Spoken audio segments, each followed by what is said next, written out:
maravilhosa! Sejam muito bem-vindos aqui ao canal da Coruja. Eu sou a professora Carol Mendonça. Estou aqui porque o Enem está cada vez mais próximo e nessa reta final nós vamos embrasar com vídeos especiais aqui sobre cada competência de correção da sua redação do Enem. Nós vamos falar sobre os erros mais comuns que as pessoas cometem. As pessoas, porque a gente não, como já diria Tiaguinho. A gente não vai errar, não. A gente não vai... E se a gente errar, a gente vai errar no rascunho, porque antes de passar limpo a gente vai corrigir e vai arrebentar. Vamos nessa? Roda essa vinheta, bebê! Antes da gente começar, vamos relembrar quais são as 5 competências de correção de redação do Enem? Hoje a gente vai falar da primeira, que é o domínio da norma culta da língua portuguesa. Aquela que é escolhida como a correta. A gente não pode dar mole na gramática. A segunda competência tem a ver com a compreensão do tema, da proposta, do assunto sobre o qual você tem que escrever. A terceira é a sua escolha e organização da argumentação. Como você vai arrumar aquele conteúdo para defender a sua tese, o repertório que você vai apresentar e o embasamento que você vai dar para a ideia principal. A quarta competência é a demonstração de conhecimentos de mecanismos linguísticos específicos do texto dissertativo. Ou seja, você vai ter que provar com palavras que você sabe fazer um texto coeso e coerente. Você vai conectar as frases demonstrando uma agregação de valor de uma ideia em cima da outra, mas por meio das palavras, não só do conteúdo. Então é conjunção, é pronome de retomada, são expressões conectivas, tudo isso na quarta competência. E por último, e não menos importante, pelo contrário, é ali que tudo começa, é ali que a sua ideia nasce, nós teremos a quinta competência, que é a proposta de resolução ou de diminuição do problema, a chamada proposta de intervenção, certo? No vídeo de hoje a gente vai falar só da primeira, erros mais comuns em relação à primeira competência. Mas você fica ligado, se inscreve no canal, ativa o sininho, vai deixando o like, comentário, já faz toda aquela treta que você já sabe qual é para não perder os próximos vídeos. Vamos ver o que as pessoas mais erram na primeira competência? Eu escolhi 5 assuntos que sempre aparecem nas correções, que a galera, de uma maneira geral, apresenta muita dificuldade. O deles é o uso da vírgula. Você precisa treinar, você precisa compreender que para colocar vírgula direitinho, você tem que estudar análise sintática. Porque quando a gente fala de sintaxe, o que é isso? Que eu nem lembro, professor, que eu estou estudando só interpretação de texto ultimamente. Vamos relembrar.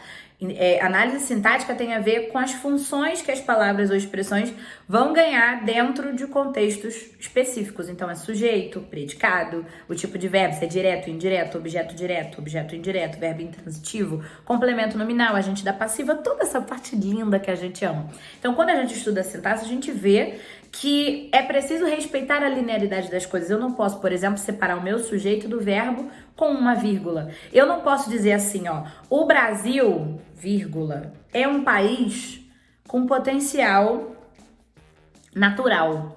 Eu não posso fazer assim, porque o Brasil é o sujeito do verbo é. Então, eu não posso separar o sujeito do verbo com uma vírgulazinha. Eu posso separar com 2, de repente. Ó, fazer assim, ó. O Brasil, atualmente, esse atualmente entre vírgulas, é um país de potencial natural. Preciso fazer isso? Não, eu posso jogar esse atualmente lá pro final. O Brasil é um país de potencial natural atualmente.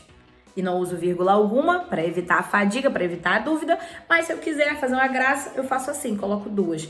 Uma vírgula não pode separar esse casal, essa família, essa relação de verdadeira de sujeito e verbo. Mesma coisa entre verbo e objeto, no caso. O Brasil é, vírgula, um país, sei que lá. Não. É o verbo de ligação e a sequência é o predicativo. Eu não posso separar com uma vírgula. Fosse um transitivo direto ou indireto, a mesma coisa. Ó, o Brasil necessita de investimento na educação. Necessita, quem necessita de alguma coisa. Verbo transitivo indireto.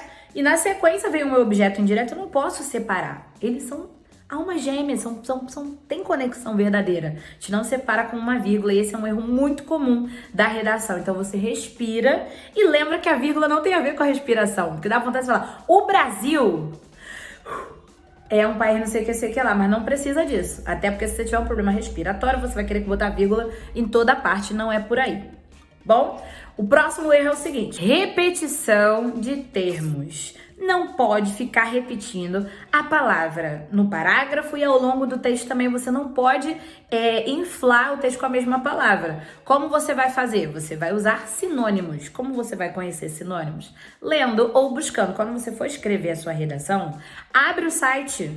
Bota lá no buscador sinônimos ou vai no sinônimo.com.br e usa. E mesmo que você não esteja repetindo tanto, para que você aprenda, para que você tenha mais bagagem, para que você leve para o dia da sua prova mais conhecimento, mais repertório vocabular. Isso é muito importante para você. E o campeão de audiência talvez seja ele mesmo, o tópico chamado concordância verbal e nominal. O que tem a ver? Tem a ver com singular e plural. Você não pode dar mole na sua redação nesse sentido. Isso é algo que você vai realmente peneirar antes de passar a limpo. Porque se você ficar pensando muito em gramática na hora de escrever, você pode perder a sua ideia. Então você escreve bem legal, bota o seu conteúdo organizado. É muito legal começar a pensar o conteúdo a partir da conclusão. Porque você vai introduzir e desenvolver até chegar aonde você quer chegar, que é no final, que tem que ser bem convincente. Então você organiza isso bem bonito, a sua redação tem que crescer no sentido da argumentação, ela tem que convencer a partir da ideia que se sobrepõe à outra, sim, bem bonito. E antes de passar limpo, você vai conferir os plurais e os singulares. Que é o que? Você vê, o verbo tende a concordar com o sujeito. Se o sujeito é singular, o verbo é singular também. Se o sujeito é plural, o verbo é plural. Então, as escolas têm. As escolas é plural, esse verbo precisa de um acento circunflexo. Agora, toda escola brasileira tem.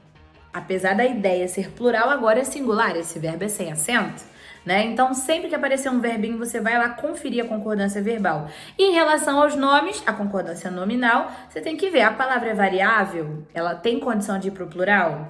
Então, o pronome, o adjetivo, o numeral e o artigo sempre concordam com o substantivo.